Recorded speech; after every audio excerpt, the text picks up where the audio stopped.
Hi there, future PEs. This is Wasim Asgar. I'm a licensed professional engineer in the US and Canada. I've authored several books on the topic of FE electrical and PE power exam preparation, and I also run popular exam preparation programs for FE electrical and PE power exams. So without further ado, let us dive into the content. So why are complex numbers important for FE electrical and PE power? For multiple reasons. I like to tell the students that in FE electrical and computer exam specification, section number 1, mathematics, we actually have a line item called complex numbers.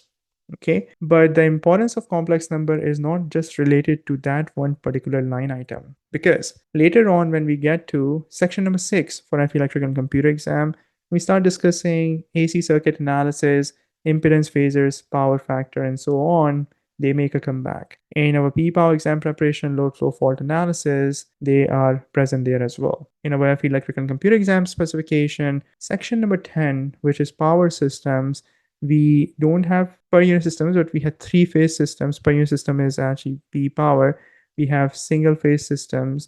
And for any type of AC analysis, we need to make use of complex numbers. Similarly, power systems, circuit analysis, P power exam is all about power systems. So short circuit studies and sequence components, per unit systems, it basically makes an appearance over there. In control systems and signal processing and communication, you have Laplace transform, stability, transfer functions, a little bit in EMAG as well, wave propagation. Electromagnetics is not very heavily present on P power exam, but the idea is that this is essentially a tool, and as a tool they have a huge influence, a very significant presence for both FE electrical as well as the PE power exam. And that's why we need to know them. We need to know them not at a calculator level, right? That how do you convert from polar to rectangular to Euler's identity, right? But we need to know them at level 3. I've got this small request for you. 77% of you watching right now are not subscribed to the channel. That's a massive number.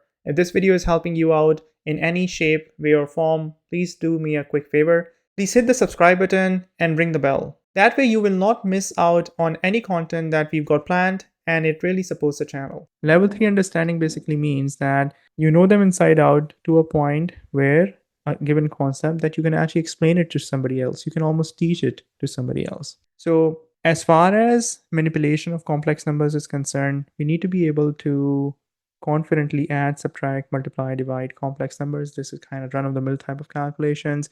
Conversions between rectangular and polar, Euler's formula, phasor representation. I'm going to touch base upon all of these quickly.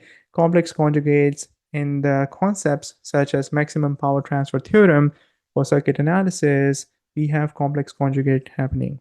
So maximum power transfer theorem basically says that if your load impedance is equal to the conjugate of your Z Thevenin, it's actually the other way around, then maximum power will be transferred to the load, and this is true for the AC circuits. Okay, so as I was saying, in AC circuit analysis, complex math is very important. If you don't know what this conjugate is, you won't be able to make a lot of progress. The conjugate simply says that if my complex number is expressed like this, then I'm going to flip the sign of the imaginary component, and that would be my Z load.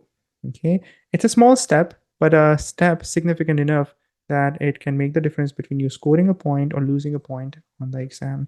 And per unit calculations, our three-phase analysis in power systems and P power is full of intermediate steps where complex number and their handling is extremely important. In real world, your currents and voltages are always expressed in phasors, which essentially are our complex number, polar representation, RMS values, and relay coordination, fault analysis. If you don't pay attention to the angle and the magnitude, it's going to impact the protection settings and stability of the system and so on and so forth. So extremely, extremely important. A small concept, but very, very integral to FE electrical and P power, and also to real world application. If you're new to this channel, please consider subscribing.